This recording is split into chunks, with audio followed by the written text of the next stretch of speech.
Hello friends, civil engineering के field ज्ञान में आज आपका स्वागत है। आज मैं आपको प्रिंसिपल ऑफ सुपरपोजिशन के न्यूमेरिकल्स कराऊंगा, जिसको अपन पीओएस भी बोलते हैं। अगर अभी तक आपने चैनल सब्सक्राइब नहीं किया है तो सब्सक्राइब कीजिए, पास में बेल आइकॉन है उसको प्रेस कीजिए, लाइक कीजिए, शेयर कीजिए। चलिए शुरू करते हैं।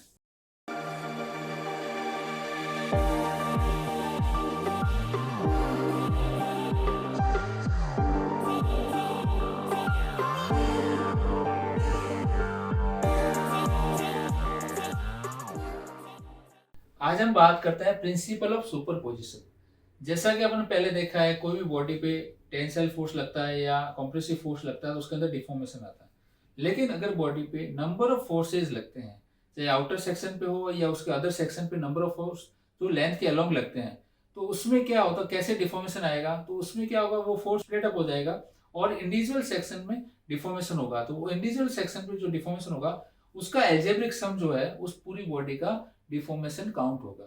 जैसे क्या है, resultant deformation is algebraic sum of deformation of individual section.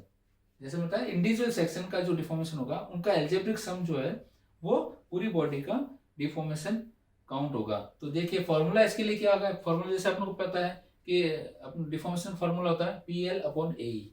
ठीक है, लेकिन अगर फोर्स अलग अलग लग रहे हैं तो इसमें क्या होगा, पी चेंज हो जाएगा। एल जैसे जिस जिस सेक्शन पे जो फोर्स लग रहा है, तो पी और एल जितनी लेंथ पे जो जिस सेक्शन पे जो फोर्स लग रहा है तो इसकी वैल्यू क्या होगी, वेरी हो जाएगी।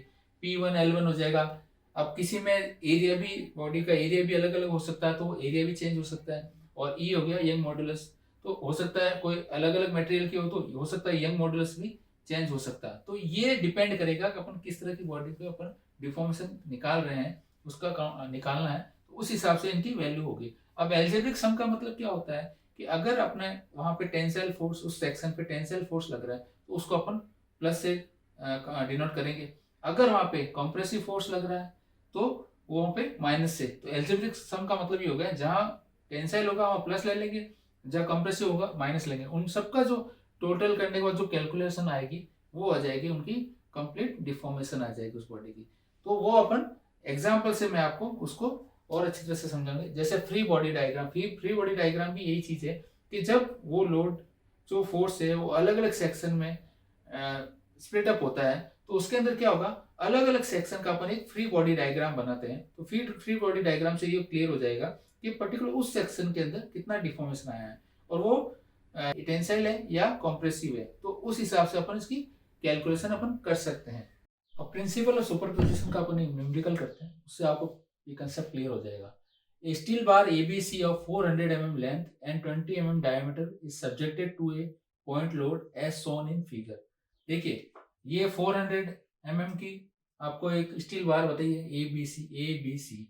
इसके अंदर देखिए लोड लग रहा है 60 किलोमीटर, यहाँ 20 किलोमीटर और यहाँ पे 40 किलोमीटर। और ये दो सेक्शन एक तरह से हो गए, यहाँ ये 200 mm का एक सेक्शन हो गया, 200 mm का दूसरा सेक्शन हो गया।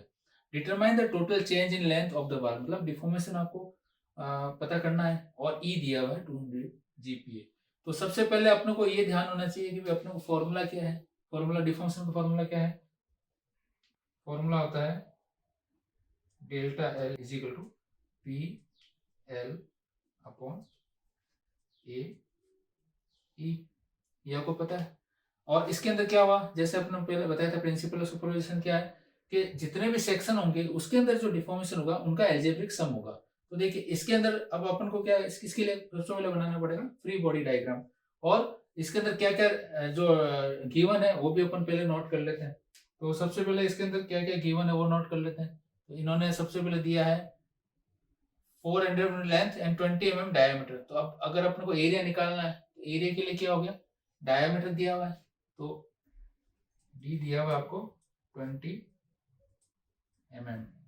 तो एरिया कितना हो जाएगा आपके, पाई बाई 4 20 का स्क्वायर। तो ये आ जाएगा आपके 314 mm स्क्वायर। ठीक है, लेंथ दी भी आपको 400, लेकिन अपन क्योंकि दो सेक्शन के लिए काम करते हैं तो ये L1 L2 हो जाएगी, इस सेक्शन के लिए L1 ये L2 हो जाएगी। और लोड भी, अब लोड कैसे कैलकुलेट करेंगे, और ई दिया हुआ है इसके अंदर, ई कितना है 200 GPa।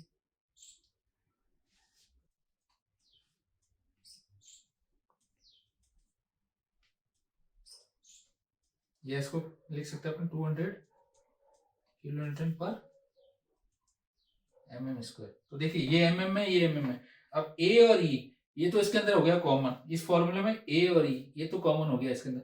अब इसमें क्या वेरी कर रहा है, फोर्स और लेंथ। तो सबसे पहले अपन इसका बनाएंगे फ्री बॉडी डायग्राम।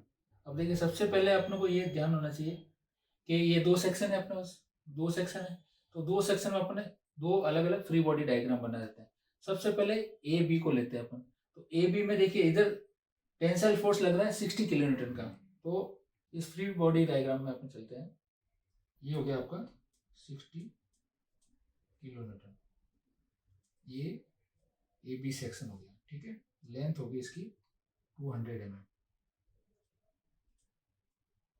तो देखिए कोई भी अपन को पता है कि कोई भी बॉडी होगी वो हमेशा इक्विलिब्रियम पोजीशन में रहती है। तो अगर 60 किलो न्यूटन का इधर फोर्स लग रहा है तो बाय डिफॉल्ट इधर 60 किलो न्यूटन ही लगेगा, अदरवाइज क्योंकि बॉडी स्थिर है, स्थिर मतलब बराबर फोर्स लग रहा है दोनों तरफ। जब वो एक पोजीशन में रह रही है तो 60 किलो न्यूटन का इधर टेंसाइल फोर्स लगा, तो इस तरफ भी अपने को क्या होगा, 60 किलो न्यूटन का टेंसाइल फोर्स लगेगा।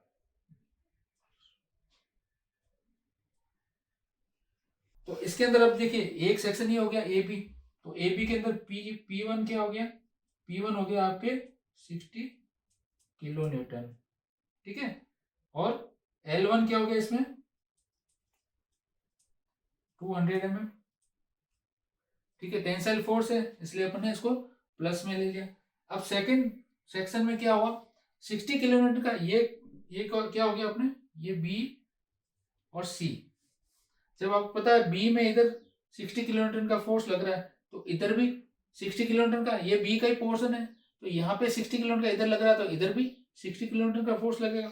तो यहाँ पे अपने ये जो फोर्स लगेगा ये भी सेम 60 न्यूटन का ही लगेगा। उसके अलावा आप अपने को इस तरफ इस सेक्शन पे कौन सा फोर्स लग रहा है ऊपर, देखिए 20 किलो न्यूटन का इस तरफ फोर्स लग रहा है, कंप्रेसिव फोर्स लग रहा है। तो अब अपने इसके अंदर 60 किलो न्यूटन का टेंसाइल हो गया प्लस 20 किलो न्यूटन का कंप्रेसिव फोर्स हो गया, ये टेंसाइल फोर्स हो गया, कंप्रेसिव फोर्स हो गया। तो 60 माइनस 20 तो कितना हो गया 40 किलो न्यूटन। तो 40 किलो न्यूटन के क्या हो गया टेंसाइल फोर्स, तो इधर भी 40 किलो न्यूटन का टेंसाइल फोर्स होगा इक्विलिब्रियम करने के लिए। तो यहाँ क्या आ जाएगा, ये फोर्स आ जाएगा 40 किलो न्यूटन। तो देखिए अब ये यहाँ पे फोर्स 40 किलो न्यूटन का है, तो ये यहाँ पे आपने क्वेश्चन में क्या दिया हुआ था, क्वेश्चन में यहाँ 40 किलो न्यूटन है। अब यहाँ पे भी अगर 40 किलो न्यूटन आ गया इसका मतलब अपना जो है फ्री बॉडी डायग्राम वो सही बना है अपना। तो अब इसके अंदर सेकंड सेक्शन के अंदर आपको क्या हो गया, पहली बात तो ये टेंसाइल फोर्स हुआ तो साइन आ जाएगा आपके प्लस का। इसके अंदर P2 हो गया आपके 40 किलो न्यूटन और L2 क्या हो गया 200 mm, जो अपने को गिवन है यहाँ पे 200 mm है ये, ठीक है। तो P1 आ गया, L1 आ गया, P2 आ गया, L2 आ गया और A और E कॉमन है तो अपन इसके अंदर डेल्टा L निकाल सकते हैं अपन इसका। तो डेल्टा L इजिकल टू क्या हो जाएगा इसमें, delta L is equal to 1/A तो आ गया कॉमन आपके और हो गया ये P1 L1 plus P2 L2। अब इसके अंदर अपन वैल्यू रख देंगे तो डेल्टा L इजिकल टू हो गया 1/A तो कॉमन हो गया। P1 क्या था आपने, P1 60 था, L1 200 और P2 था 40 और ये 200, ठीक है। A की वैल्यू अपने को पता है, A की वैल्यू कितनी है इसके अंदर 314, ठीक है। और E आ गया 200 GP, इनकी सबकी वैल्यू इसके अंदर पुट कर देते। ये हो गया 60 into 200 plus 40 into 200 delta L 1.314 into 200 और ये सॉल्व करेंगे कितना हो जाएगा,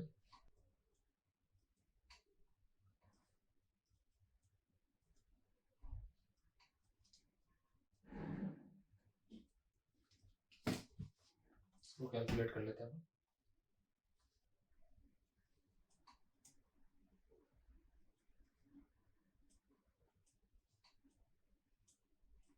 तो 0.3187 या इसको अपन लिख सकते हैं, ये हो जाएगी 0.32 mm। अगर ये वीडियो आपको पसंद आई है तो उसको लाइक कीजिए, शेयर कीजिए, सब्सक्राइब कीजिए, पास में बेल आइकॉन है उसको प्रेस कीजिए। Thanks for watching.